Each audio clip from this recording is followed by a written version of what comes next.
Good evening, race fans, and welcome to beautiful Watkins, Glen, New York.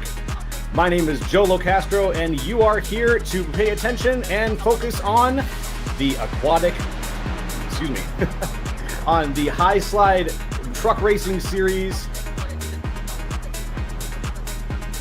Aquatic Xpress 40 at Watkins, Glen. There we go. I finally got it out. Thank God. Had to get my first intro right, and I had to get it wrong at the first time. Joining me today, Sheldon Atkins next to me. Sheldon, say hello. Hey, it's okay, man. Everybody knows you're just buffering a little bit. You'll be fine. Just buffering, still loading, still in the process of loading. And up in the booth, Taylor Burris with all the switching. Yeah, he's a guy we're going to be yelling at about those camera angles tonight, and we're talking about something, and he Fox zooms us on 15th instead. Yep, we want to be looking directly at something that we're not talking about as much as possible, please. So what we've got tonight, though, is some twists and turns maybe unfamiliar for racers who are used to seeing oval racing. We're going to be turning right a little bit tonight here at Watkins Glen, a beautiful road course, about 3 miles and change, I believe. And tonight's race is going to be a doozy on wheels. We've got trucks going around, and I want to know a little bit about what you think is going to go on tonight. Sheldon. Well, the fun thing about the road courses is, and I'm sure that all these guys are looking forward to it also after last week, is the fact that we don't have any cautions. So that's going to make it so we have a nice, clean point-to-point race, but also at the same time, it's going to factor into a lot of things. Like first and above all, is consistency is going to be one of the big keys to the race tonight. Since we don't have any cautions, one of the most important things is to make sure you hit your marks and hit every line absolutely perfect every lap. Don't miss a shift. Don't miss a break point. Because if you lose that 1/10 of a second, you ain't getting it back for free. All right. Second of all, you're gonna want to be patient. Don't get out there. Don't send it. Don't burn it off. You got a long way to go. 40 laps. It's about 100 miles at this beautiful 2.45 mile course. Keep it together. And then finally, tire saving. Just it goes without saying, it's the key to everything here on iRacing, especially with these big old heavy stock cars. Start heating them tires up too much, you're going backwards, and it's a long way to go before you get into that pit window so that you can get some fuel and tires. So try to keep those good years under you. Absolutely, and without tire saving, we're going to see we're going to see who's really good at it, I think, during this race. 40 laps is nothing to sneeze at. It might go by very quickly on an oval track, but here on the road courses, that's going to add up, as you've said. And I'm really looking forward to seeing and learning a little bit about this league. This is my first time calling this league, so forgive me a little bit as I work a little bit on names and we get things going. But during qualifying, we have already seen some pretty exciting numbers. And I'm starting to get to know the racers a little bit, watch a little bit of the practice, and we're going to go into tonight's picks for the race. So I am going to go with Kevin Dick. Watching the only Ford in the top 10 push his way towards the top. He's the only Canadian in the top 10 right now. I love an underdog. And so I love looking at someone who I know is going to be pushing, trying to get that number one spot. I've never watched this league before, I'm going to admit it. So I'm going to go all in. I'm pushing all my chips into the center. Kevin Dick, please don't do me wrong tonight. We made a really good pick there with Kevin Dick, and based on the those top 10 guys on the score sheet, we have an absolute star-spangled field of drivers here. I have to go with an old friend of ours. I got to go with Joseph Causey. He's been really fast in practice. He was my pick before that. I think it's time for him to have a breakthrough and get that big win that's been kind of eluding him here against Whitley. Who's Burris got on the board tonight? Yeah, who do you got there? Oh, well, none other than Whitley. Man. Whitley, number 77, currently third after qualifying. So we've got the 1, 2, and 3 in qualifying. Well, that's our 1, 2, 3 picks for the evening. Well, Burris, I got to say, if that fruit was hanging any lower, Peter Dinklage could have grabbed it. Without any assistance. None whatsoever. No stool, nothing. Pretty soon we're going to be out here onto the grid. And looking over at the list, there's only 2 Canadians spangled throughout this list right here. It looks like we've got a nice representation there. Jordan Berry back a little ways in 16th place, and Kevin Dick up in 2nd. And the rest of it is everybody from the stateside. Well, this may not be Jordan's. This might not be Jordan's forte, so to speak, but he has been great all year. So It's a long race. I'm notorious for coming to these road courses and being absolutely terrible in qualifying and practice. Then we get about 10, 15 laps into the thing, and I finally figured it out. So you might have some guys pull, that card out of the hat, too. That's right. Right now, it looks like everybody is waiting in hot anticipation for the race to begin as we take a look at the conditions, maybe. Do you think that the weather conditions tonight are going to play into the race at all? Oh, they're going to be huge. That is for sure, because this track is especially with the repave, this place is so gripped up now, and any little temperature change you get can really make a massive difference in times. And I think that they had a massive temperature change during practice earlier, and we saw guys go from running 113s, and they ended up bringing those times down to 112s really quick once the clouds came in. So I think that's going to be a huge key to this thing. That's very true, and our top three are in that position now. Yeah, those three are just flying, and it's fun to watch the progression through practice and through qualifying, because you see one guy really figure it out when everybody thinks they've got it figured out themselves. Then you see everybody get off track once they see that hot lap time go down, and you can see them all sitting there on pit road watching what that guy in front of them was doing, and then coming out there and trying it themselves. There's a much longer time of analysis than you normally get when you're oval racing. The analysis time can really get stretched out when you're on the road courses. Yeah, and the biggest two spots where you can pick up time and lose time at this place especially is right where we just watched Josh Lucas come from. Down that bus stop chicane in the back straightaway. That bus stop chicane, if you've got the cojones to take it as flat as you possibly can, you can make up a lot of time in there in that inner loop. The carousel, as we also call it, right after it. A little bit of the same thing. You're mainly just fighting tires, wheel spin there, though, in the carousel. Now, watching the insides of these turns have got some pretty heavy curb on them. Can these trucks handle any of that at all? Can they go over it and still expect to keep their like if they go two wheels off the ground? Obviously, some cars you can recover from this, but some of them, as soon as you're up, you're gone. What's the thing? The curbs here, they look very daunting at this place, but they're pretty gentle compared to a lot of the places we go, especially Sonoma. Like Sonoma, if you go into turn 6 and you hop the curb, you're pretty much tripoding it for, a good 2 or 3 seconds. Here, they're not too bad. It's a quick jump, and it sets you right back in. And honestly, to get around this place as fast as you really got to aim for the curbs, because of the way it helps you rotate and center the truck. Gotcha. That sounds terrifying, if I'm going to be honest. As we move now into qualifying, let's see who's going to set some times here. So the times after practice were what set our top three. And now that we're in qualifying, I'm really anxious to see if our top 3 picks maintain in qualifying here. Everyone's back on the same conditions for the track now. As we take a look, and who are we following right now?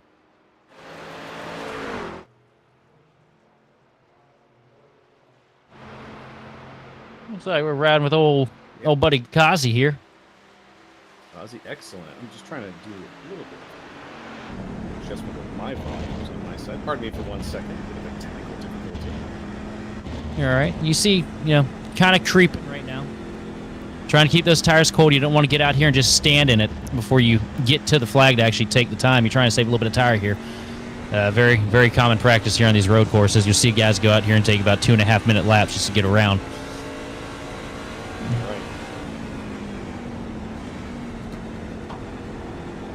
All right, Nick. Well, how about, Sheldon, if you could take us through a lap here with someone. Let's follow Joseph Kazi, maybe, or is there a specific driver that you'd like to follow? No, we're good with Kazi here. We'll take our pick. He's up there on the board, so... All right, so first thing you do, coming down, you got this nice, long downhill descent into turn 1. Drop it down. Some people go to first. I like to stick it to second here because the wheel spin is so bad coming off. Take it wide up off the corner. Get yourself set up for the S's here.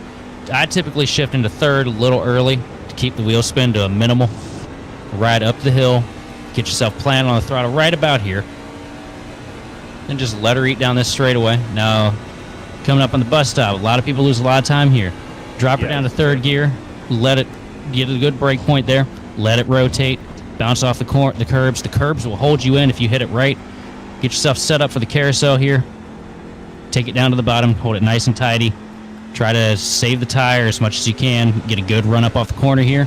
Send it right down the back straightaway. Now you just widen it out here. Coming into turn 6. Go for a quick apex. Bring it right down on the curbs. Let her ride back up to the runoff. You get a lot of runoff here. Then we bring it up here into the final turn. Get her down on that curb. And just send her right off as close to the wall as you possibly can. Wow. And there on the back and the carousel, there was that one area where you could really run off track there without any penalty at all. The anticipation of that understeer is just wild to think that they give you all that to play with.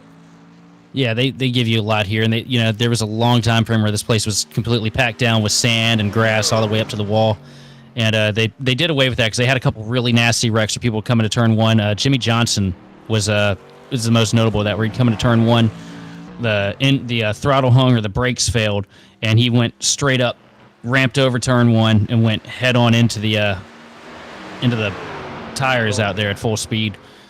And since then, they've kind of gone for more pavement to give these guys a little more room to lock up the brakes and a little more runoff to play with it.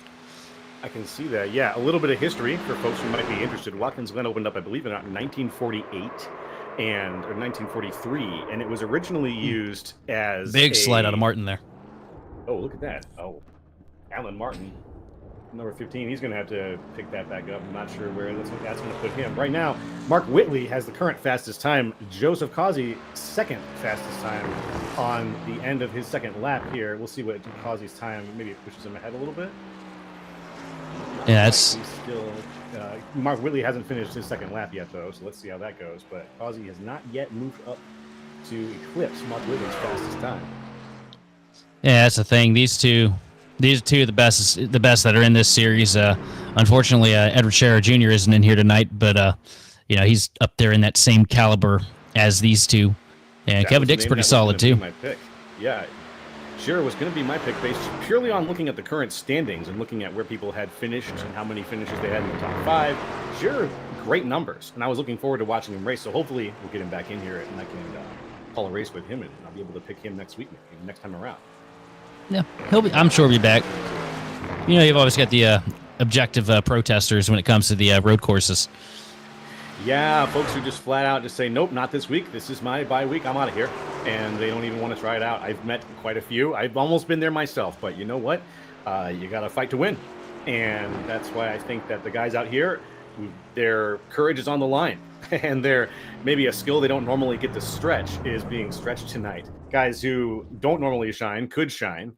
And guys who, and vice versa. Is there someone tonight who you think might be the ringer, so to speak? Someone who's got a bit of skill on the road course that you might be personally aware of that I can learn? Well, I do know personally that Causey was really excited about this race. Now, I don't know if that puts him in the category of a ringer, but as soon as we mentioned Watkins Glen last week, he was pretty much foaming at the mouth, ready to get here and get this thing started.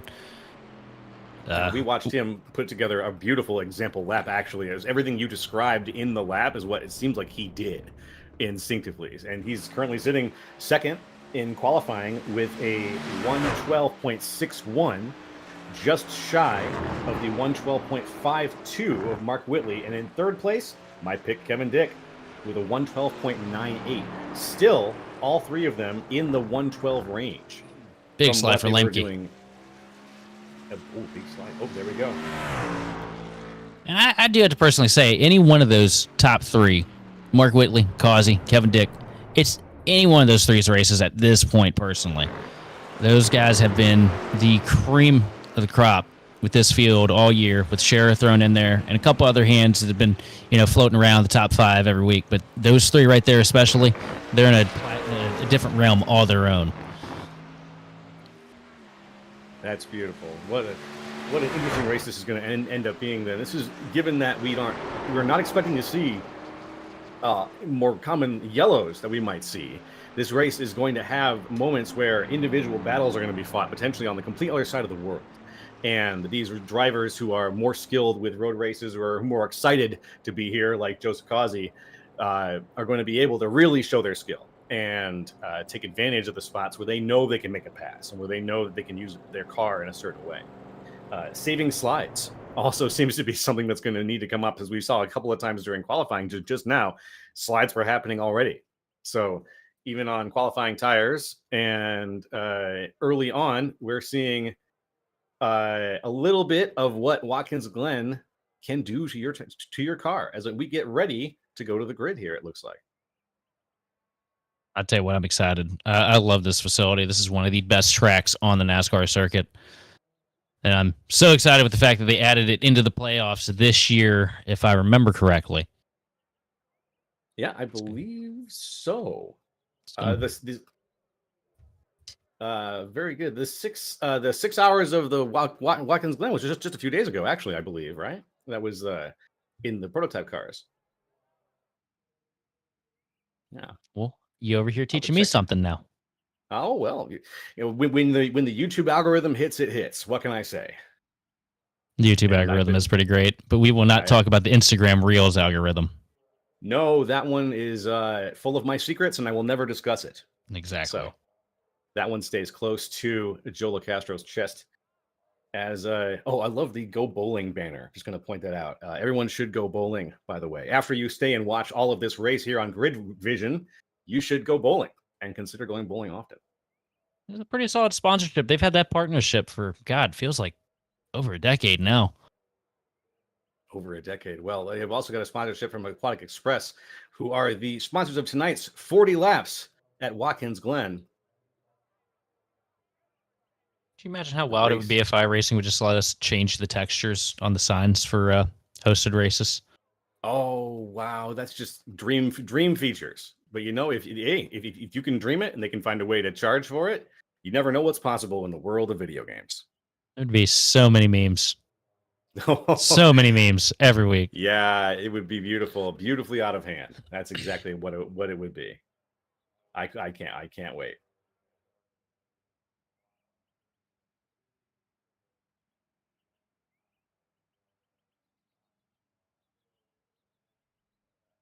Okay, folks, thanks for bearing with us for a few minutes as we get some scans of the track and get ready for the starting lineup to come up. Afterwards, you'll hear a quick word from our sponsor, and we'll be on the way. You got your Mountain Dew ready, or what is the official drink of tonight's race there, Sheldon? Tonight, ice cold Coca-Cola. Can't beat a classic. Coca-Cola. You can't beat a classic. Wow. Did you just earn 25 cents for saying that with such professionalism? Yeah, I've learned everything I know from Ryan Newman. I'm going to chug a Coke over here on webcam real quick.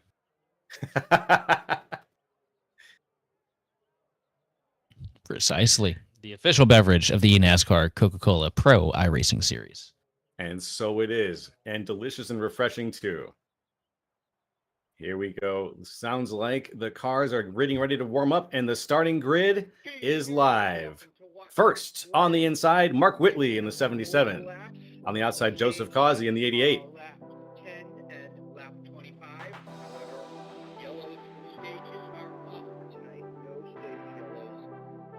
That's our top two. Stand by for a second, and we will keep going on from there. Third, we have Kevin Dick in the 52, Joshua Lucas in the 32. Andrew Pendergrass in the 44, Charlie Harcum in the 82. Jonathan Smith in the 72, Andrew Lemke in the 55. And Jordan Berry in the 18, Levi McCarty in the 21. In 11th place, we got Alan Martin with Jason Miz on his outside. 13th place, we're going to have Z Collins with Andrew Chapman on his outside. Remember, Z Collins rookie, first week last week. Let's see if he can get a little bit of a better run tonight. 15th place, we got Austin Pendergrass with James Kerr at his top. 17th place, we're going to have Sean Merriman with Nathan Aldrich on his outside. And 19th spot, we got Cody Harrison with Derek Rigsby rounding out the top 20. Moving on to the next set, Timothy Pendergrass in the 45 and Jeremy Gibbs in the number 2. That's all we got, I think. Yep. Solid 22. And now we're going to have a quick word from our sponsor. This sponsor of tonight's race is Aquatic Express. Folks, are you tired of spending your weekends cleaning your pool instead of enjoying it?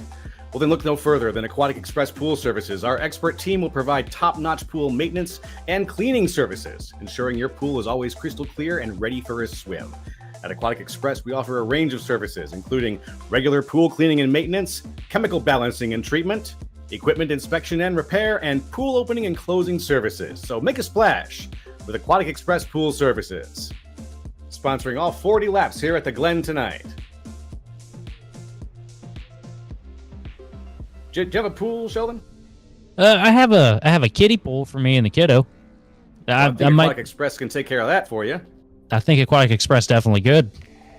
I bet if you honestly gave them a call and said my kids would love to see you take care of the kiddie pool, like it was a real pool, they would love to come out.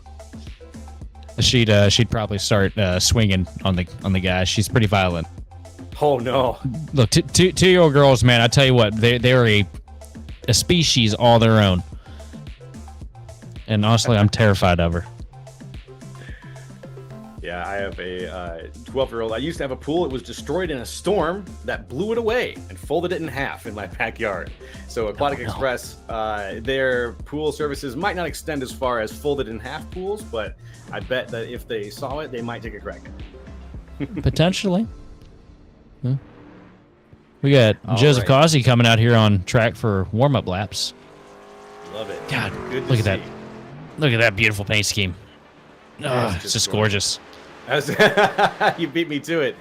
That's really beautiful. We've got some very good-looking colors coming out tonight. Any classics? You see Virginia Tech there on Andrew Chapman's 25 car. Yep, little home state nod for me. I like to see it. Everywhere you go around here where I live, that's all you see is Hokie banners, so it's good to see. Feels like I'm, going to the local grocery store instead of watching a race. Here in Northern Illinois, we've got a Wally's truck stop that is probably the biggest truck stop in the nearby region, but I don't see anybody racing Wally's truck stop, unfortunately. I wish I did. It's okay. We can get you on it. Oh, please. Yes. All right. Here's it's another sleek-looking McCarty. McCarty, that's a sleek-looking truck every week. I love that old Jeff Burton X-Side throwback, lightning bolts on it. That really brings back childhood nostalgia for me. See, I'm going to count on you to look for the nostalgia because I'm relatively new to the motorsport, so I want to try to find my favorite color schemes, and getting the names to attach to them is really helpful. Hey, let me know if you want to watch some old classics, some old barn burners from back in the days. I got a whole list of them. I throw up on YouTube. Wouldn't that be wild if we did some GridVision live commentary? Oh, that'd be sick. But if you're ever trying to watch one to kind of learn a couple pointers and ropes and see some of the legends do it, those early 2000s NBC broadcasts are where it's at. Yep, NASCAR classics on YouTube. Exactly. I was going through a little bit of that for some research material, just trying to find some big races at tracks that I liked, like Bristol, a track that's very visually interesting to me. 2000. Oh, huge hair there. Into the pits. There he goes. I think that was the 21 still, right? Yep, that was a 21 machine there. McCarty. Levi McCarty warming up his car as best anybody can by ramming it into the wall. As we now move on to the race, I think we're going to get ready for the nice parade lap to get things started here. Yeah, it looks like things got a little bit darker here. The track temp drop a little bit? Or am I just hallucinating? Because I've been known to do that too. Well, it was only 72 degrees in the air around the track. We're down to 71 now. Okay. Not a huge change, but 71 and overcast. It's about 2:30 in the afternoon here at Watkins Glen, New York. A little bit of history. I think I was going to try to throw this out earlier. Formerly, these were actually city streets in Watkins Glen, and it was slowly turned into what we see today with more spectator areas and safer barriers. As you mentioned, safer barriers getting added to the track was something that took time at Watkins Glen. And so now it's become very much a popular spot for IndyCar and for the NASCAR leagues. Yeah, this is a wonderful track with lots of history. This place dates back so long, and there's been so many greats and legends that have come to this track. And it's kind of one of the highlights on the schedule, especially for all the folks in the Northeast. But we're about to go green. Take us to it, buddy. Here we go, and we're off. The green flag is up here for the Aquatic Express 40 at Watkins Glen. Let's go, go, go! Big wheel spin out of Kazi there on the launch. Good job keeping it under him. looking for that first turn. This is where people are going to be getting aggressive, trying already pushing a little bit off the track. Whitley holding on as we're still too wide going into turn 2. Oh, and Kazi's going to just dive bomb it in there and try to fake Whitley out of it. Kazi's going to lead him down the back straightaway here. Nope, never mind. Here comes Whitley fighting back. Yet. Too wide at the front. Kevin Dick right behind them. Can he find the space? Into the bus stop. Whitley cycled. Oh, my bad. No, you're Whitley totally cycled back in there. Watching everybody jump over these bumps is just so exciting. I'm just trying to watch and catch and see if somebody is going to actually spill. But everyone so far, even though we've gone wide out into the turns here, they are taking full advantage of every place on this track. The 3 at the front are the 3 that we expected to be there as well. So I'm kind of wondering how the rest of the pack is holding up too. Right now, everybody's kind of holding in, trying to take care of each other right now, because the last thing you want to do is come out here on the first lap on this place and fire off into a corner and take yourself out, take somebody else out, and also have to go through, potentially, I think they said something about throwing cautions if there's a big crash. You don't want to have to do, the 3.5-minute pace laps around here. It's terrible. It's excruciating. No. Yeah, no one's going to want to do that. No one's going to want to be the person who pulls the trigger and actually causes the wreck that would cause a yellow to come out. But until we see a couple of cars get swept up, if something happens and it gets pulled off the track, I doubt we're going to be seeing any yellow anytime soon. Now, that's commentator's curse. I'm apparently very famous for it already. I'm trying to avoid it. But let's see if we can keep some clean laps early on here as Joseph Causey, takes the lead in the 88 with Mark Whitley close behind, Kevin Dick in 3rd place. The gap up at the front is almost a full second between Joseph Causey and Kevin Dick. So now we're starting to see them spread out a little bit, string out as the leaders take the lead firmly. These are the guys who clearly know the track, and the guys behind them are still going too wide at various sections, trying to sort themselves out. Everybody's aggressive, trying to get themselves in a position here. There's only so many points you can make before the playoffs actually come around, so everybody's just trying to maximize. Remember, we are racing to a stage here as well, and right now you were talking about Kevin there a couple minutes ago in the 52 machine. I really think we see it every week, time and time again. He takes himself on the start, falls back about 1.5 seconds, 2 seconds, lets people go by him, kind of rides around. The next thing you know, we're 20, 30 laps into this run. You look up, there's Kevin Dick battling for the win. Here he comes. Yeah. That's what I like to see. That's some strategic thinking. That's knowing that you can get to the front, stay at the front, and choose when it's time to fight. Choose when it's time to dive. Here we come back around now on lap 3, taking these bus stop curbs hard again. The number 32 of Joshua Lucas is looking towards the first 3 places and trying to see if he can find his place among them. It's going to be some hard driving to get up there. It looks like everyone at the front, as we've said, knows this track. Sliding a little bit off the track there is Lucas as he maintains control coming back down. He's doing exactly what he needs to do. One of the best ways to approach this track is to attack it. If you back it down and, you have to be slow to go fast to a point here, but this is one of those tracks where it really rewards you for being aggressive, really rewards you for attacking it. You just got to find that fine line between too much and just enough to be fast here. For a second there, we were looking at the middle of the pack. Gotcha. Lap 10 was the first stage, I believe, and lap 25 will be the end of stage 2 for tonight's race. So we've got a couple of stages to look for. We're already almost halfway through stage 1. And with the hard driving that we've seen early on, the lead looks like it's pretty solidified. I would expect to see, I'm not expecting to see too much stirring going on up there, but let's look toward the middle of the pack. We have some guys who fell back a little bit. The fastest of the Pendergrass family, Andrew Pendergrass, right here now, he fell back 6 places to 11th place. He's got some stuff that he can make up now. Jordan Berry moved up 2 places. So we've had a gentle shuffling of the top of the race, but no one's really charged really hard yet. And I think that maybe they're just feeling out the track. Maybe they're just trying to feel out these first 10 laps in stage 1 to see where they're going to be for later competition. Big slide out of the 32, Joshua Lucas, and saves it for 3rd place. That's the one of the last things you want to do, though. You don't want to push it that much. You don't want to get that much heat in the tires, because once you do that here, it really, really becomes a detriment very fast on these road courses. But also, he got by Kevin there, didn't he? He did. That was his That was his second big slide also. So you're exactly right. His tires could start becoming jelly a little bit. Let's go back and watch that pass actually here into the bus stop. They go flying. The 32 bouncing around a little bit. Woo! Oh, Kevin looks like he missed the bus stop. Looks Yeah, like he Kevin missed the second corner on that bus stop there. And once if you do that, there's no real recovering. He managed to maintain fourth place, however. So if there is a will, there's a way, and it looks like any man with two hands has got a fighting chance. Kevin Dick still got two hands on the wheel. He could get back up into that top 1, 2, 3 before the end of this stage. All right, we're going to take a look at a couple of wrecks, though. Pendergrass, one of the Pendergrass family. Let's go back to number 45. Runs off, loses control. He just gets big loose. Slide.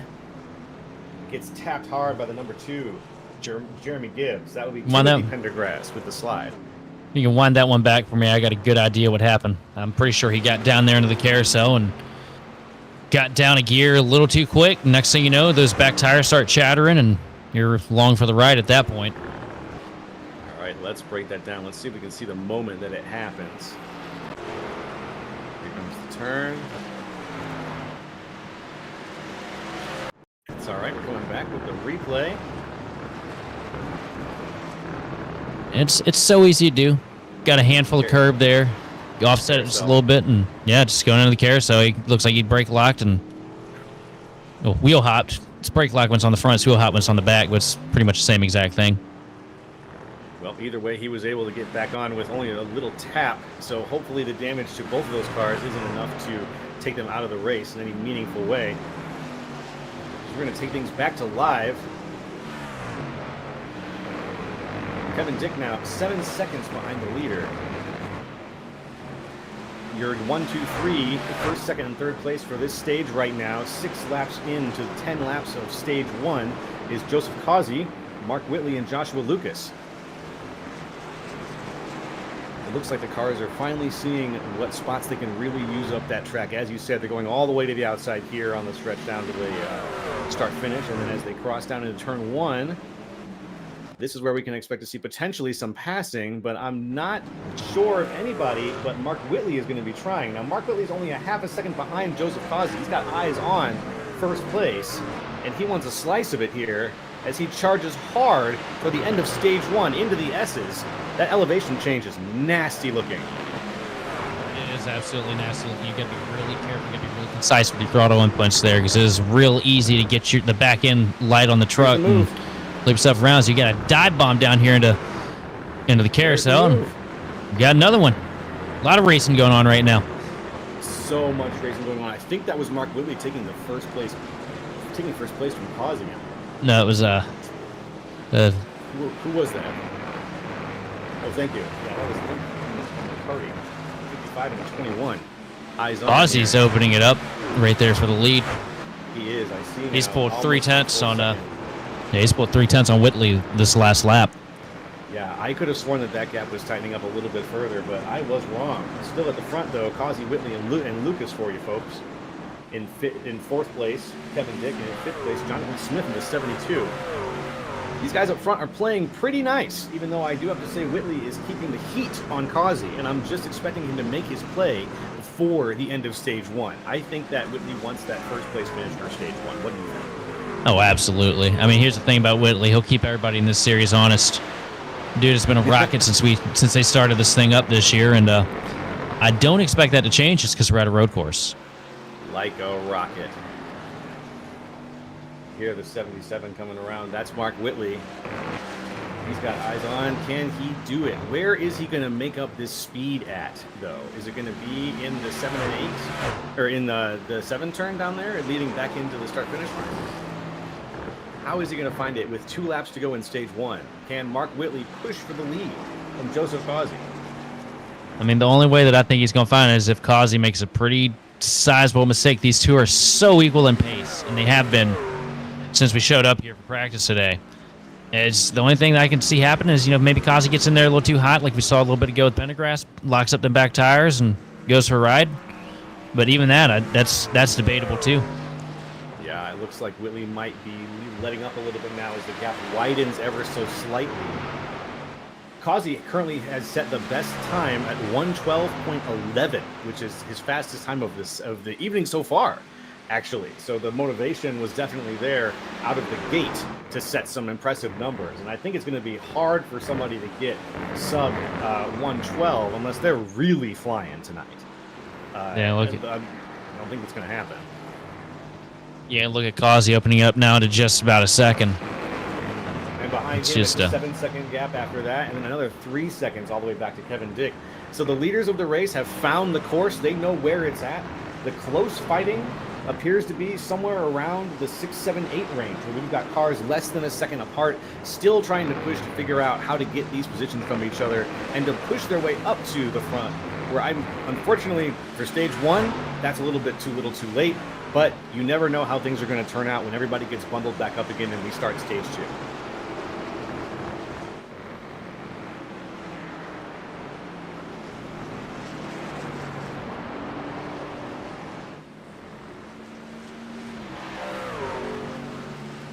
Okay. Nice tight battle here. 4 trucks literally under a blanket. Coming down the line. Not literally. It'd be a little too hot for that right now. This heat dome that we're all under. It would be a little hot, but they are tight enough that they can definitely benefit from each other's residual heat. And it looks like at the front, coming around the second half of the course, Causey, Whitley, and Lucas again holding in the 1, 2, 3. And then there's going to be some jockeying potentially for 6th and 7th place here. We got to push. Oh, yeah. We got buried down here on the inside. No contest from the 82 machine. Just got a really good launch there. And it's, the 31's off the track here. It's so easy just getting that bus stop, make a mistake, because it's such a difficult set of corners to hit accurately every lap and to be able to do it all at the same time while maintaining the pace you need to be doing. That's right. And we've hit the end of stage 1, folks. We're going to go ahead and take it to commercial. And I would like to talk to you guys about Real Assist. Are you a real estate agent? You tired of worrying if your assistant is worth it? Well, then say goodbye to the hassle with Real Assist. Introducing Real Assist, the innovative solution for all your real estate assistant needs. Unlike traditional hourly services, Real Assist operates on a transaction-based model, which ensures that you only pay for the tasks that make you money. So imagine saving thousands while focusing on what truly matters, closing deals and growing your business. Our dedicated team handles everything from administrative tasks to client follow-ups, allowing you to maximize your productivity and your profitability. So don't let the stress of managing an assistant slow you down. With Real Assist, you get top-notch support tailored to your needs, giving you a peace of mind and the freedom to excel in your career. Real Assist, taking care of all of your real estate assistant tasks. Transaction-based, worry-free, and cost-effective. Visit our website today and revolutionize your real estate business. Thank you again to our sponsor, Real Assist. Yeah, we had a big slide out of Andrew Lemke there coming out of turn 1. Huge impact on that inside Armco barrier. We'll see what happened here. Bites the curbs, gets to the throttle. Looks like he got to the throttle too early. That's textbook iRacing throttle oversteer there, if I've seen it. Didn't roll onto it, and it ended up bottom. Caught the tires. My bad. We were a little shy of the Armco. There we go. It's hard hit though. Yeah, hopefully that's not going to take him out of the race. But let's see another crash here. We got Henderson here. It looks like coming off. Yeah, you get over those curbs and you're down, and I think pretty sure that section is second. You can be in second gear. You get down to second gear, you get on them curves, and you stab the throttle, and you don't have the wheel exactly straight how it needs to be, and you're going around for a ride. There's just nothing you can really do to save that. Yeah, that's 2 cars that we've seen now. Another massive slide here. No, 31. I'm based on how hard he hit those tire barriers. Those tire barriers do a lot more damage on here than the actual walls themselves do. I would not be surprised if he's got a bent toe link. And Whitley's coming down pit road. Oh, that would be our second place driver. Is this is a tire stop, you thinking?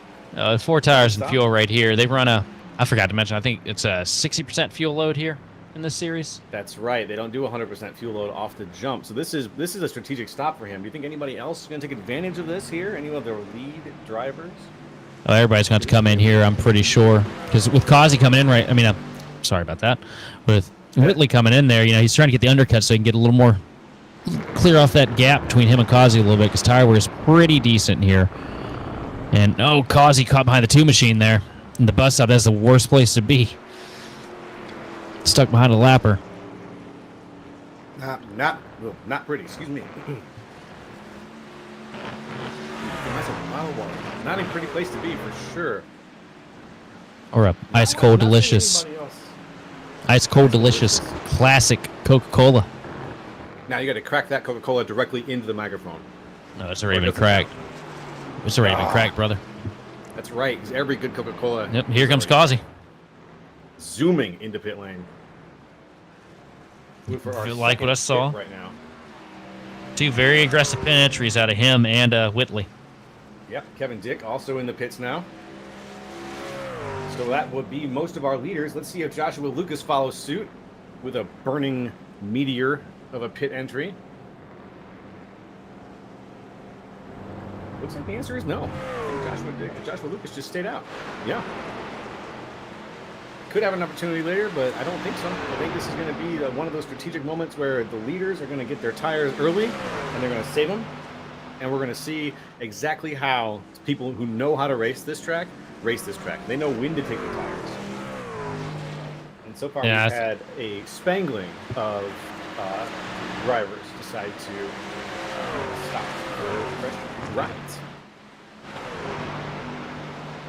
And I think what you're seeing out of Lucas right now, too, is just the fact that he's trying to open up that fuel window a little bit, come in, get fuel a little bit later, stay out a little longer, try to set himself up to be on an altering strategy, because he also knows at the end of the day, too, if you follow monkey see, monkey do what, the top 3 or 4 guys are doing, you're not going to win this thing, not here. Especially with the way the gaps are growing. You're right. This is the dice roll. This is it right here. He's banking on the race going a specific way for him from this point out. Do you think he's banking on a yellow, or is he banking against one? I think you have to bank against one here on a road course, right? Well, I don't think anybody here is thinking about a yellow. Oh, 2, slide through the grass. Brake lockup coming into turn 1. Got down to first or second a little too early and just nearly killed Lucas coming into 1. That was Jeremy Gibbs. That would have been very unfortunate. Our current race leader, Joshua Lucas, taken out. Jeremy Gibbs with that big slide. Let's get a little replay. Yes, please. Coming in here on the bottom, very shallow, not a lot of grip down there. Where's he going? Kind of chases the leader into the braking zone and just gets down, drops the gear a little too quick, and back end comes around, and thankfully he took it through the grass, because if he hadn't, that would have been really bad for your race leader. Forced our leader very wide on that exit as well. It looks like Lucas knew what was happening and had the intuition to give him as much of a berth as possible on the possibility that he completely lost control of his car. Looks like we got old boy Lucas coming in. Yes, he is. There he goes. He put a pretty sizable gap on the situation. Now he's still on the same lap as the leaders, so he's going to be coming back out into the middle of the pack, but on slightly fresher tires. He's on lap 15 here, where he's pitting, as opposed to lap 12, 13, around where some of the other leaders happen to pit. So let's see how that pays off for him in the end here, as we've got only a handful of the tires that have been changed. About half the field has changed tires so far. The other half still out there on the day 1 or the hour 1 tires. Yep, we got Levi McCarty leading this thing right now. He's about to get overtaken here pretty soon by Kazi and Whitley, though. Yeah, they're back. But he's Kazi dropping tenths of a second every second here as he closes the gap. And Kazi and Whitley are just so matched for pace right now. These two are not going to be able to get out of each other's hair this entire event. Less than half a second difference between the two as things stand. Let's ride on board. See how Kazi's doing this. Well, we've got the onboard. We followed him earlier when it was all him on the road, and now he's got to contend with other drivers as he sits behind the current leader, Levi McCarty. Nice and tidy. He's ready to make his move. He's getting into the mind of the driver. There he goes. Let's see how Levi McCarty reacts as they come down now. Causey charging on the outside here. McCarty's going to come in here and take tires and fuel. McCarty's coming down pit road now. Now it's just Whitley and Causey battling it out here for the lead coming down to turn 1. Alan Martin will be moving up into 3rd place. Whitley and Causey once again battling as we saw at the end of stage 1. It's happening again. The 31 coming out now. Whitley went to show his nose for a second there. Thought better of it. If he'd have dove it in there, they'd have both their chances of winning this thing would have been gone. That's how you can tell you're dealing with 2 really intelligent drivers up here for 1st and 2nd. Absolutely expert amount of weight control and momentum being used by Joseph Causey as he absolutely just took the speed right out from underneath our former race leader there, even though it looks like he was going into pit. The movements have been intelligent ones, and watching him refuse to make mistakes has been very educational, I think, for other drivers here, and for me at least, as now I said McCausey for a second, as Joseph Causey and Mark Whitley now make their way toward the back of the 16th lap, a half second apart, a full 12 seconds ahead of Alan Martin in 3rd place. Yeah, that's the thing. That gap right there, that's going to keep growing. It's going to keep growing, and there's nothing any of these guys can do about it unless they get up on the wheel a little bit harder and figure out what those first 2 are doing. That's absolutely right. Surprised with Alan Martin's coming down pit road here, it looks like. No. Oh.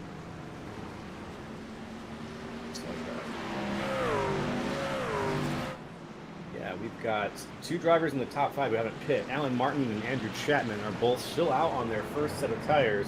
In the top 10, we've only got one other driver there. James Hare is still on his original set of tires as well in the 75. So watch for these drivers to maybe be driving safer lines, maybe to be falling back a little bit as they end up getting passed by some of the drivers on newer tires. Pretty impressive that Alan Martin is leading the pack in the 15. Let's get shots of Alan Martin here. He's got some competition near and around him here. In the 15, Martin is holding on to 4th place pretty tightly as Kevin Dick actually passes him now for 3rd. Yep, Kevin Dick just on fresher tires and, a little bit more of a factor in this thing. No disrespect to Martin, but, some people just don't get the road courses the same way that others do. And Dick was pretty fast in qualifying at practice, and we're seeing what we see best out of Kevin, though. We talked about it. He was falling back earlier, saving his tires, doing what he does every week. It's a masterclass in tire management and finishing races. Mm-hmm. He made a little mistake earlier, which put him back, but he's gone and gotten back to exactly where he was roughly roundabout from the start of this thing. Yep, he's moved right back up. He's actually back in the exact grid position that he started in third place here. The top 3 have only shuffled the first 2 people. Mark Whitley moved down and Joseph Causey moved up. So the top 3 are, again, the exemplars of Watkins Glen tonight. As we look a little bit further down the list, we have some hard chargers in the form of Alan Martin and Andrew Chapman. Again, these 2 guys are on their original set of tires, and they're still gaining places. Alan Martin's up 7 places now. Oh, he actually fell back just 1 place as Joshua Lucas passes him as I speak. But he's Lucas places. Lucas on fresher stuff right now than Martin. Martin doing a really good job, though, out here, contending on this older stuff. He's going to come in here and take tires and fuel soon enough. I'm not sure what the actual estimated mileage on that tank is going to be. That was my next question to you. What, at 60% gas, what is the expected mileage on this tank? He should be in any time now, to be honest with you. Eyes on him to see if he slides to a stop here. We will know exactly what happened. And here he comes. I think he might be out already. No, he's got power under it. Alan Martin sliding in with Andrew Chapman right behind him. 2 guys remaining, the only 2 remaining, who had not yet taken tires. So now there is a distinct possibility for the 2 of them. Yeah, these guys have done really wonderful keeping that stuff under them. And so I believe I think we said something about take a little break here at halfway. Sounds good. Let's take a little break, folks. We're going to throw it to a commercial, and we will be back in a little bit with the High Slide Truck Series at Watkins Glen.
Racing isn't easy, but experiencing it is.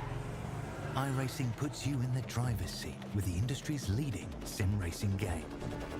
Drive on laser scan replicas of the greatest racing circuits from around the world. Go head-to-head against other drivers chosen by skill-based matchmaking to ensure competitive racing at every level. Compete across all your favorite series. In officially licensed cars, engineered to deliver the most accurate driving experience possible.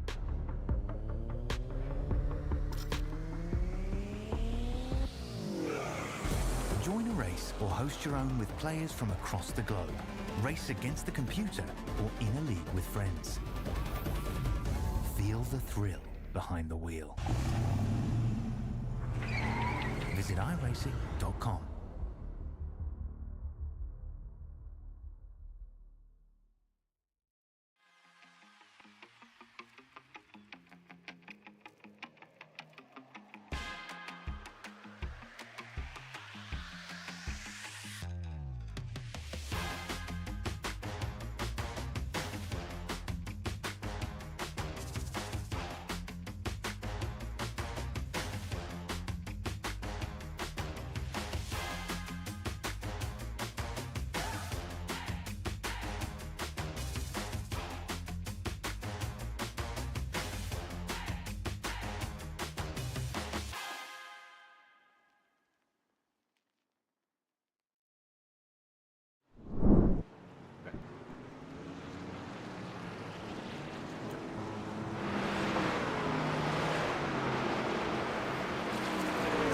Welcome back, everybody, to the Aquatic Express 40 at Watkins, Glen.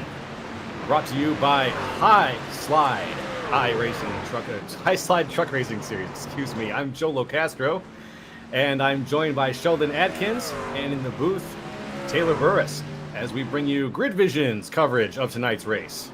We are almost done with Stage 2 here, lap 24 of 40. Let's recap a little bit who's in your top 5 right now. Joseph Causey in the 88 car is in the first place, followed about 2 seconds behind by Mark Whitley, and then there's a pretty sizable gap, about 14 seconds, between Mark Whitley and our next third place driver, Kevin Dick.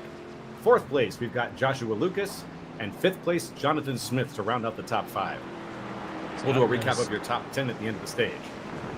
So I've noticed we had a huge gap grow under the caution between Causey and Whitley, and I'm kind of curious what happened there. You got a replay by chance?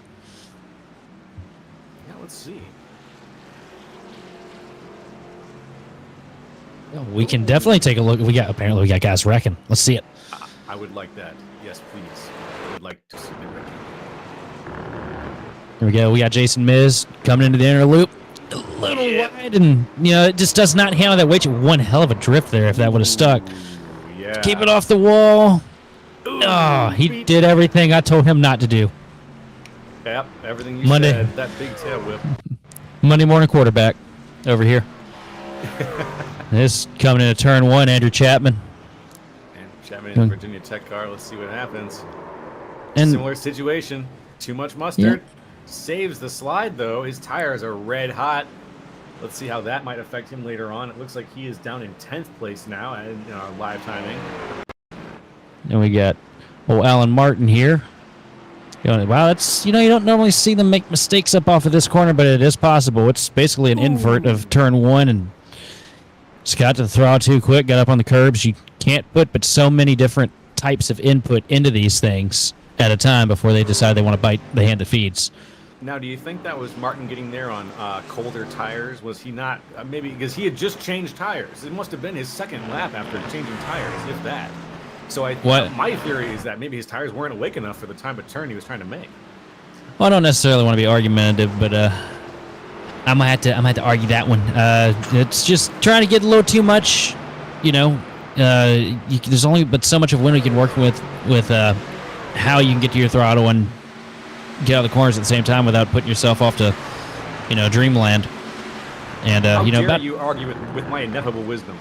About 2 laps into that thing, them tires ought to be heated up. I think he got in there, got a little too much curb, and around she went. Now I do know that issue that we saw there in turn 1. That is a common issue in real life at this place.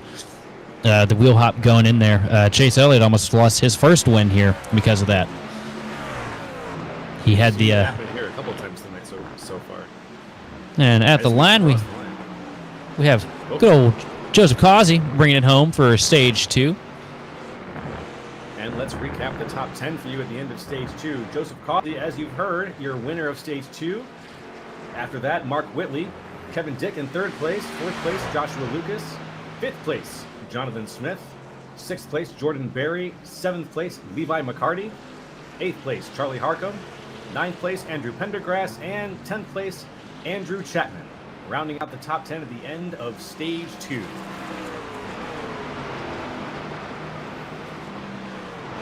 We got a nice battle shaping up here with Barry and McCarty right now as they come up through the S's down the back straightaway. Wide for Barry there. Coming around, the 21 of Levi McCarty, dead center of this little pack, still has eyes on the 18 of Jordan Berry. He's trying to look, he's looking for a position. He's looking for a spot where he can slip the car past him. Will he find it here on these, at the end of these turns? Where are we on the track here? Right now we're coming, just got out of the inner loop. We're coming down the back straightaway into turn 6. Or is it 7? I'm terrible at counting. That's my Virginia education. That was 6, and I think this is turn 7 here as we come down to the line. Oh, a little wide for Barry there in 7. Did he hit the wall? I think maybe a small amount of contact potentially also for Levi McCarty. Charlie Harcum still there, maybe trying to find a spot, but I think he knows the battle is between the 2 cars ahead of him, which is still the closest battle we have on the track right now. The shortest interval. Really good run out of turn 1 into the S's for Barry. McCarty went a little wide. McCarty's trying for that was his move. He's trying to build that momentum for this back straightaway here. You see him going wide. He's going to undercut him here, come down the back straightaway. This will all but move McCarty into position here as they come side by side into the bus stop. Hopefully neither. Curves. Hopefully neither will catch the bus and they'll both miss it. We don't need that bus involved. And maybe potential little contact between the 2 of them there. Little bump coming into the carousel. McCarty's going to dive it down here into the bottom. He set Barry up the track just a little bit. Barry's going to fight back hard on the top, though. McCarty's going to get loose on the bottom. That looseness will cost you immediately. Loses that top line speed that he had. Incredible show of force, though, from Levi McCarty, just putting that car's weight through the paces, through those turns, and sticking it as hard as he possibly could until the tires just said, not today. And Barry is fighting back with everything he has. McCarty is so fast right now in comparison. But there's just only so much you can do. And we got pitters again. Kevin Dick here on pit road. Now out of the pits. In and out as fast as he possibly can. He's down 5 places now to 8th. Whitley as well. Pit there. One of our leaders, Whitley, had a pit stop right there on lap 27. And here comes Causey bringing that machine down pit road here. Bringing it in. This will mix things up a little bit. We're going to see a couple of different names at the top of the list, but before too long, I expect to see the stars of Watkins Glen float their way back up to the top as we have 11 laps to go here at the Aquatic Express 40.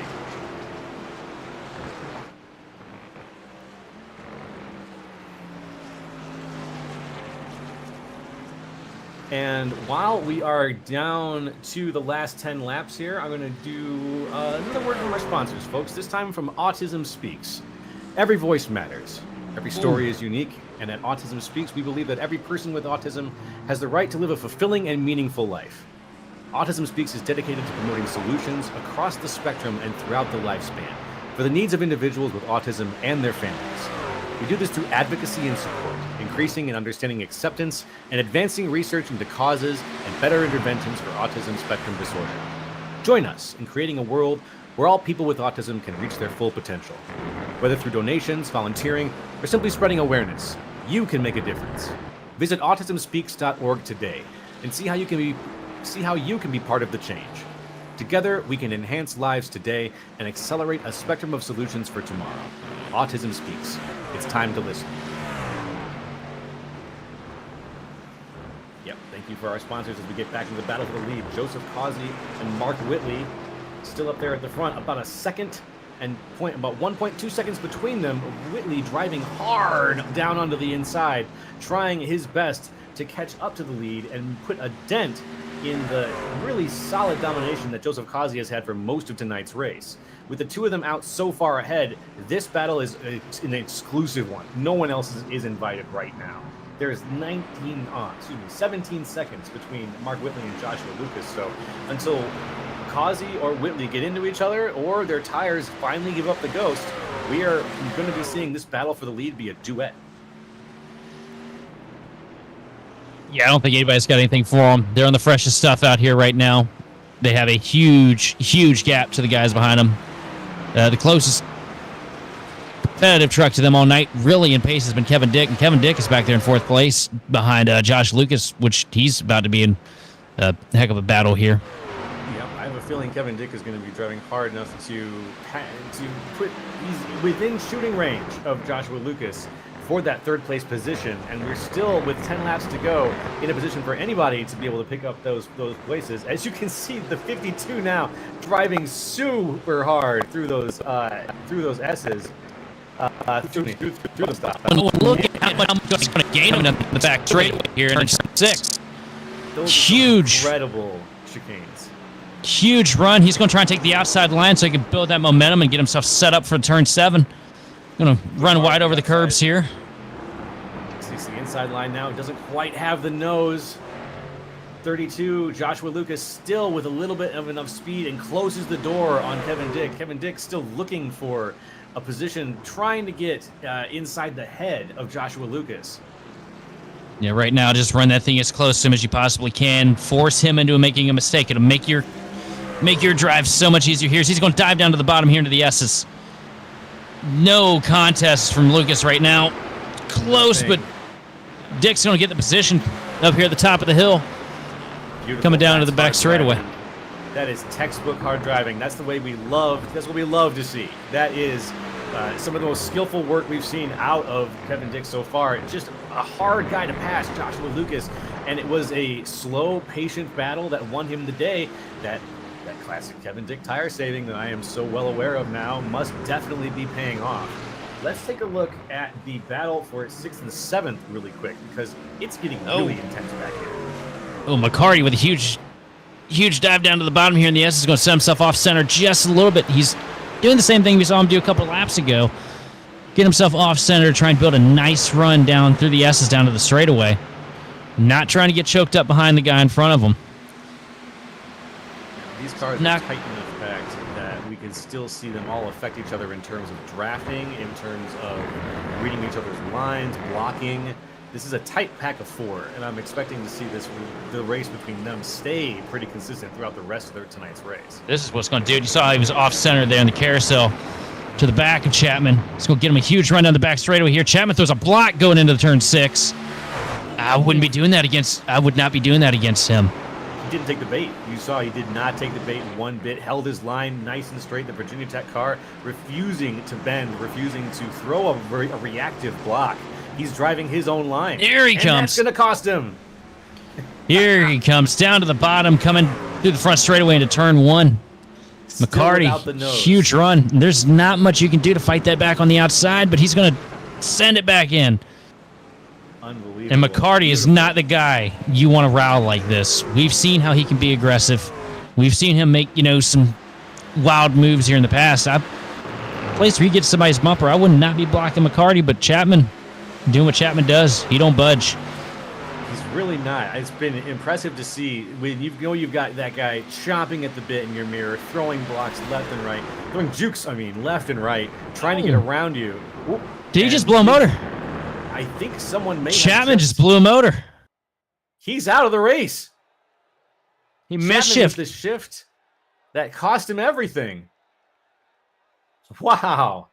Man, what an insane moment out of Andrew Chapman, just driving the hardest we've seen him so far in that beautiful car. And then boom, as we got to the bus stop, that's that. The lead has shifted yet again as the two leaders are still up front. And then 20 seconds behind them, we've got 3rd place Kevin Dick, 4th place, Joshua Lucas, and 5th place, Jonathan Smith. Yeah, there's that once very tight race is gone now. There's absolutely no worse feeling as a driver here at one of these road courses to make it to the last 10 laps. You go on to shift down from 4th to 3rd, you accidentally shift it from 4th to 1st, and now you have 5 neutrals. It's terrible, terrible feeling. 5 neutrals. You've got 5 neutrals, and the gods have got a sacrifice all over the road in the form of your transmission. Unbelievable. What bad. Some technical difficulties there with the replay. That's all right. Just terrible luck out of Chapman there. Let's have a moment, pour one out for what was one of the hardest driving moments we've seen in the race so far, in a battle for 5th place, 6th place that was acting like a battle for 1st. The amount of blood that was being spilled. Right now, the battle for 1st. I mean, that's the thing, though, you know. McCarty was all over him. He was pressuring him into making a mistake. And that's just one of those mistakes that you just cannot make. It's a shame, because he was running so well tonight. Got up into his head. Now the battle for 6th and 7th is still happening now. Levi McCarty in the 21, Charlie Harcum in the 82. Let's see if we can get eyes on that. That's another close fight coming up here. Now, Harcum is 1 place down. McCarty's 4 places up. So he's got a little more that he's trying to prove here. And their gap was just a second ago less than a second. It still is pretty close. It still is less than a second. Like most of these battles, they're turning into these little 2-man fights that we're seeing sort of left and right pop up as the race proceeds into the final stage. We've got 5 laps left. A little bit of pop and go here from some of the racers. Let's see if we can take it over to Harcum with a really good run into the bus stop. You're all over the rear bumper. McCarty going into the carousel. McCarty's going to run a nice, slow, steady line, get a good run up off the corner here. He's going to start to pull away from him coming down the back straightaway. Somebody just run off really hard. So, he's got a massive off track as well. Harcum still trying to fight back. Running a nice shallow line here around the turn 6 and 7. Carter's going to get a good run off of 7, though. Harcum knows he doesn't have much time to crack his way into the top 5 if he wants to really look good by the end of this race. So he's got to pass McCarty, and then he's got to make up 15 seconds of time somehow to try to get into 4th or 5th place. It's going to be really hard for him to do that. But let's just see if Harcum can get around Levi McCarty. Give us one more solid battle with 5 laps to go here at Watkins Glen. And what's really interesting, too, is if you are Harcum, you can look in your mirror, you can see Joseph Causey and Mark Whitley just a few seconds behind you, just out of reach. That could really put a big kink in the battle for the win here for these guys. That's true. Causey and Whitley finally coming around and getting a little taste of that traffic as the racers are overlapping here finally. That will be the only wrench that would come up. But I would be loath to be the racer.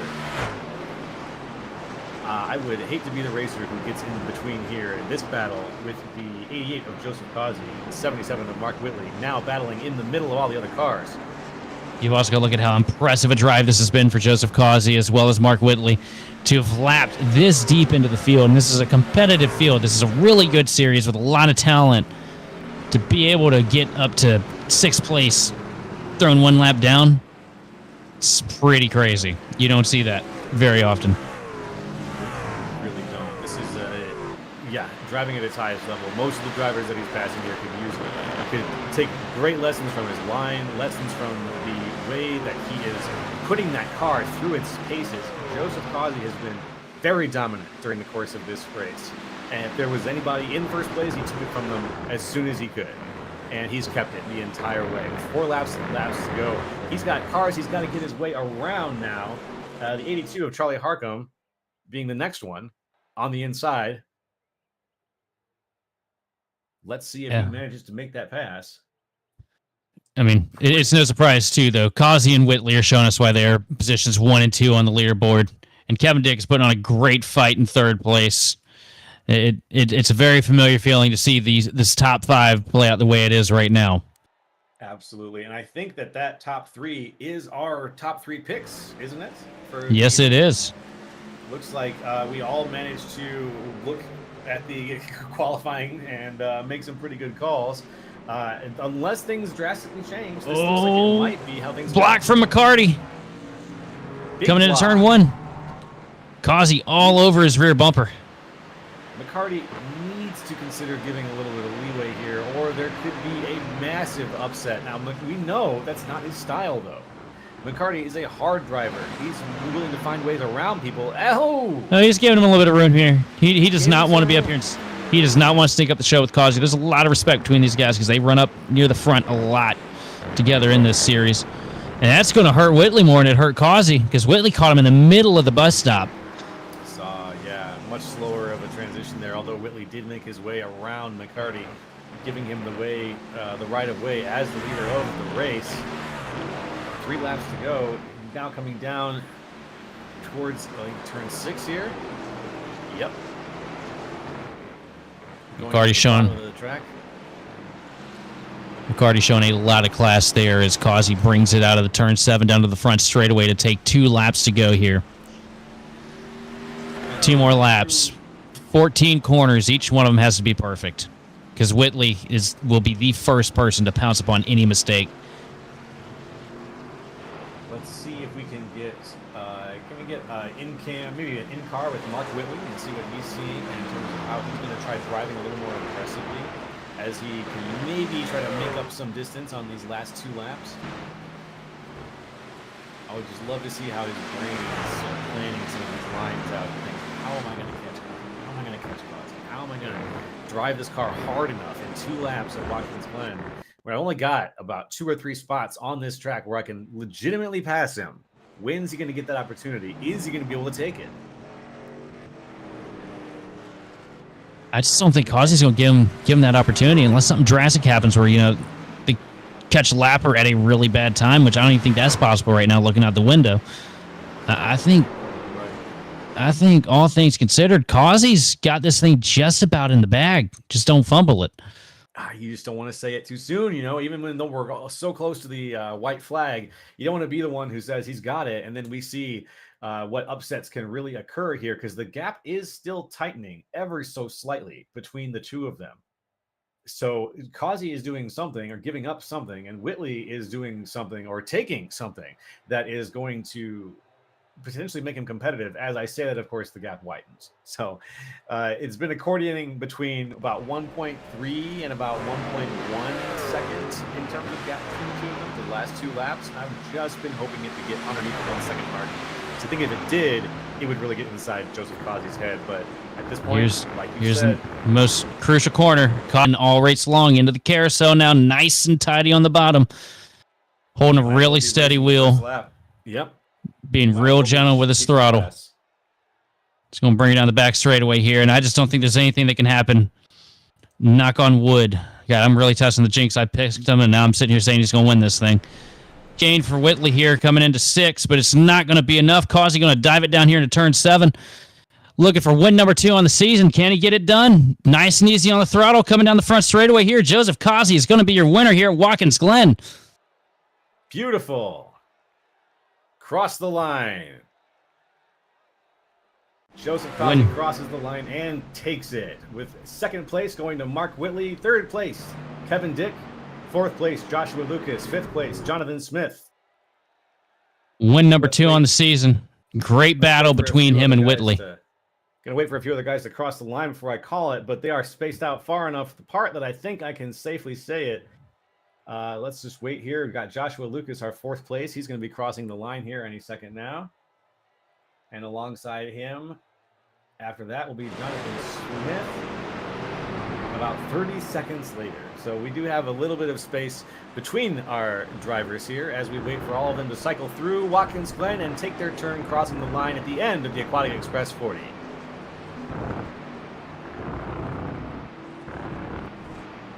So while this filtering goes on, folks, we're going to take it to a commercial break. We're going to come back with some interviews and some insights.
Everything he did was perfect. It was really Yeah. good.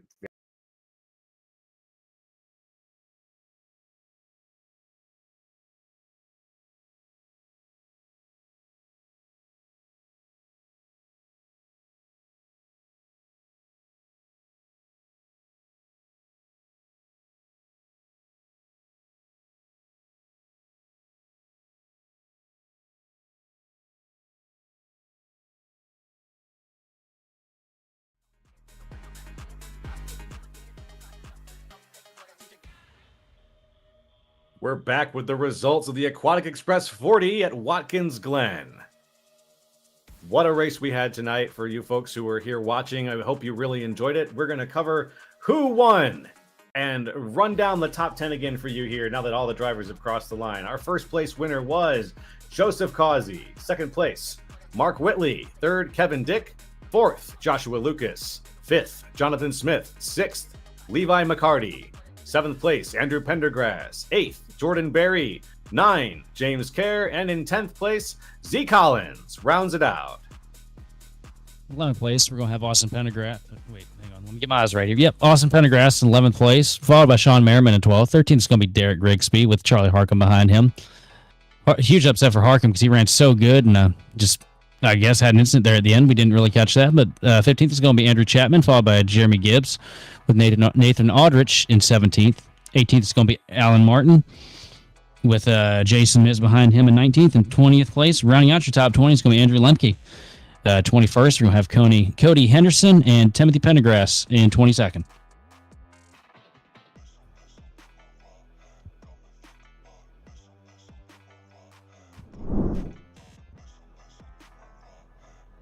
All right. We're going to do our interviews now, I believe, right? Is that what we're going to, Sheldon? Yeah, we're going to have somebody pull Kevin up here, P3 finisher. Are we actually? Yeah, he's down. He's down in momentum. Excellent.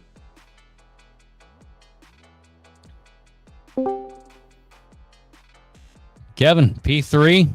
Saw a little bit of what we see out of you every week. Really good on saving the tires, not making too many mistakes. What did you think you really needed to get up there to wrestle with those guys for the top 3? Just a little bit better braking. That's probably the one thing I sort of struggle at. Mainly getting into one, I wheel hop too much, so then I gotta back my corner up a little bit more. But I feel like I have to back it up too much where I'm just losing too much time. Everywhere else, I sort of felt like I could be like on par with them, but just mainly going into one, I think, is where I lost most of my time. Yeah, one is pretty tricky. Was this one of the places you had circled on the calendar this week, or you kind of ready to get out of here and move on to next week? No, I really like Watkins Glen. Just, I don't know, just wanted to have a good solid points day and just move on to the next week. Well, you definitely had that off week coming up for the 4th, I see. So how you feeling for Bristol? I don't know. I mean, it felt like we just had Bristol last week. No kid. We won't touch too much on that. It's a new week. But hey, man, really good run tonight. Really good solid points day, and hope everything works out for you going on. And week after next, anybody you want to thank or a shout out for this weekend? Yeah, I'll give a shout out to the Jordan and Joseph and all the guys who run the league for putting on an awesome chance for us to race in this. All right, buddy. Well, is that all you got? Oh yeah. All right, man. Well, hey, you did great out there tonight. Nothing to hold your head down on. Looking forward to seeing you get back on track here at Bristol. Sounds good. Okay. That was our 3rd place, and now we're going to speak to Mark Whitley, our 2nd place winner tonight. Mark, are you there? Gotcha. Hey, all right. How are you doing tonight? Been doing pretty good. That was a hard-fought battle with Causey. I know. Seemed like we were pretty much matched on speed, and him getting around us. Pair. Yeah, for real. Him getting around us there on the initial start, I think that was winning moment. I think because I think if it would have been either one of us, whoever was in front there, for the majority of the race, we were going to set the pace, and yeah, that absolutely. It's hard to pass here unless you can really get lucky getting off a corner. Lap cars, I was hoping would get more in his way than they did, but it seemed like they hurt me more than him. So That's exactly the point that we were making too. We saw that once you guys got around to the lap cars, you were the one who unfortunately ended up suffering a little bit when it came to losing a few tenths here and there, trying to get around our friend Levi and a couple of the cars that you were toward the front of the pack, the back of the pack that you were catching up to. What do you think would have been what do you wish would have been the one moment where you could have maybe taken the lead? What do you think would have gotten you the lead from Joseph tonight?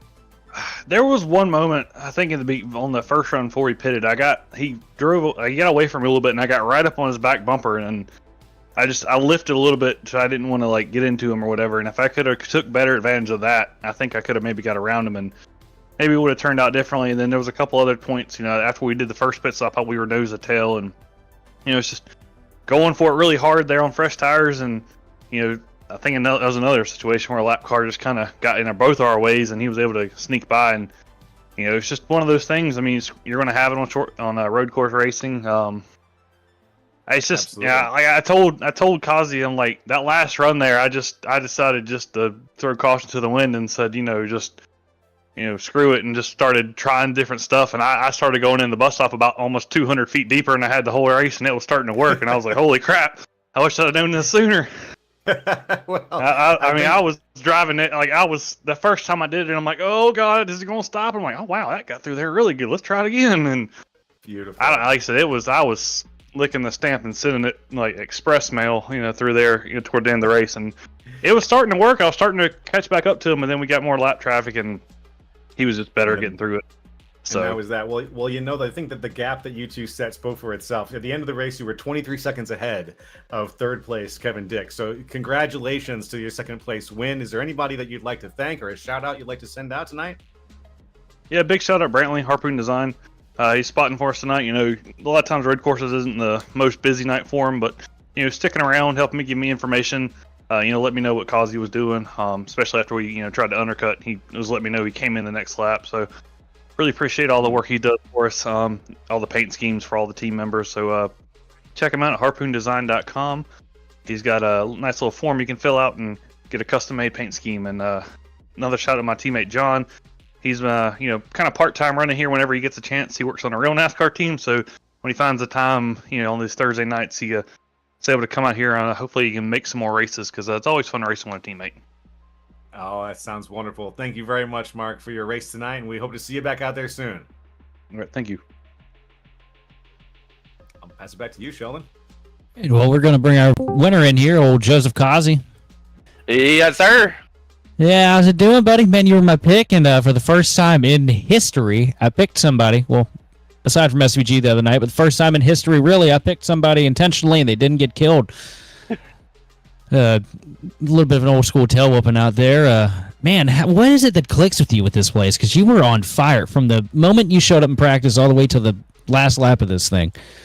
Man, I just know how to save. I know how to be fast and save at the same time. I think that's the biggest key of what me and this place click quite a bit, because I do very unorthodox ways. I mean, there's a lot of places where a lot of people are running second gear, and I'm third gear mostly all the way around this track, except for one turn. Yeah, we got the same pattern on that. I saw when I was watching you practice, one of the reasons why you immediately became solidified as my pick tonight is I saw the way you were taking the bus stop. I know you were doing the old third gear trick through there, just about sending it as far as the good years and God can carry you. Gotta keep them feel goods feeling good, Yeah, man. Well, you did great on that all night, and I know it's a confidence boost to come in here and go toe to toe with Whitley and actually pull one over on him, because he's been dominant all year. Yeah. Oh yeah, freaking to be able to lead the most laps and prevent them to even leading a lap as well. I was trying to not to be a stingy person, but I was trying to prevent him from leading a lap. I'm trying to get the points as well. So I waited till every time until he pitted first, until I went in. So it was basically I was waiting on him every time. I was just gonna just do the overcut on him. Well, man, you did great on it all night. A lot of times it don't work out for people too. He got really close to you on that last pit stop. Were you sweating? Because A little I was looking at the time and scoring, and I saw it dropped down to less than a second, and you were still on the jack. It looked like. Yeah, I don't remember. I think it was the first pit stop. I think actually the first pit stop he came. He was right there on my bumper, and he almost thought about going in there. I think we were almost 2 or 3 wide or whatever going into the bus stop, and I was like, I'm glad he backed out of it because I want to back out of it. Yeah, you guys put on a heck of a show and kind of stunk it up a little bit too from up here, but. Man, how you feeling? Looking forward. How you feeling for Bristol in a couple weeks? Tough track. Got to keep the fenders on it. Can't knock the wall down. If we could get long runs, your tires will be key. I'll be a bottom feeding that track. That's always the way that I've seen seems to work out best for people. How do you think of what are the odds of it going green for long runs? I mean, the way we have these points, people want to strive to get that 0x to get those 2 extra bonus points. So, I mean, a lot of people are probably going to strive to not knock down the fenders and try to keep the fenders on it. So, hopefully it won't look like Charlotte. Charlotte was our worst race, but hopefully we'll have a good race. I'm being optimistic. Hopefully it'll be a good race. Well, I pray that Charlotte was just a fluke because you guys have been so great all season. Anybody you want to thank or shout out for this one? Man, I want to thank all the sponsors that freaking helped out with this whole thing, put this whole deal together. Cronin Colitis awareness, they were on. I'm trying to pull up the sponsors. I'm kind of. Give me 2 seconds. There we go. Sponsors. Harpoon Designs, thanks to them as well. Thank you, Realty Exclusive Saskatoon. Men's Mental Health Awareness as well. Autism Speaks, Northland Leisure, Real Assist, and Aquatic Xpress Pool Service. All those sponsors that helped put on the show together. And thank you guys for broadcasting this thing, putting this show together, and Garrett, and thank you to my painter, Jordan Berry, painting that nice truck that I have. Yeah, that is a beauty. Highlight of the show every week. Yes, sir. I love it. Well, buddy, you have yourself a good night. Try not to throw down too many beers in Causey land over there. And well, looking forward to seeing you at Bristol. All right, appreciate it, man. Thank you. Hey, appreciate you, man. Y'all take care now. All right, everybody. Thank you for listening. That's going to do it for us tonight at GridVision, bringing you the High Slide Racing League from Watkins, Glen. I hope you all enjoyed the show. We got one last word from one last sponsor here, Northern Leisure. Discover the great outdoors, Northland Leisure Products. Are you ready to elevate your adventures? No further than Northland Leisure Products, proudly based out of the Pass in Manitoba, Canada. Hope I said that right. The Paz.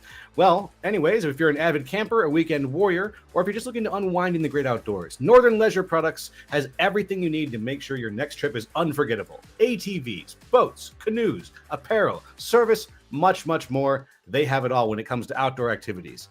Visit them at Northland Leisure Products Limited. That's Northland Leisure Products Ltd.ca, and start planning your next adventure today. I'm Joe LaCastro. Sheldon, would you like to say goodbye to the people? Yes, I would. And before we head out, I just want to say, man, what a good show. Good battle between Whitley and Causey all race long. And, win number 2 for Causey comes here at Watkins Glen. I'm happy to see it. It's a good event. It's great working with you tonight, Joe. I hope we get to do this more often. It was my pleasure. For a first race, starting with a road race with a league I've never called before, I couldn't have asked for a better partner. Really, it was an excellent time. I look forward to calling a lot more. And thank you to everybody who watched tonight. Live on GridVision. We'll see you soon.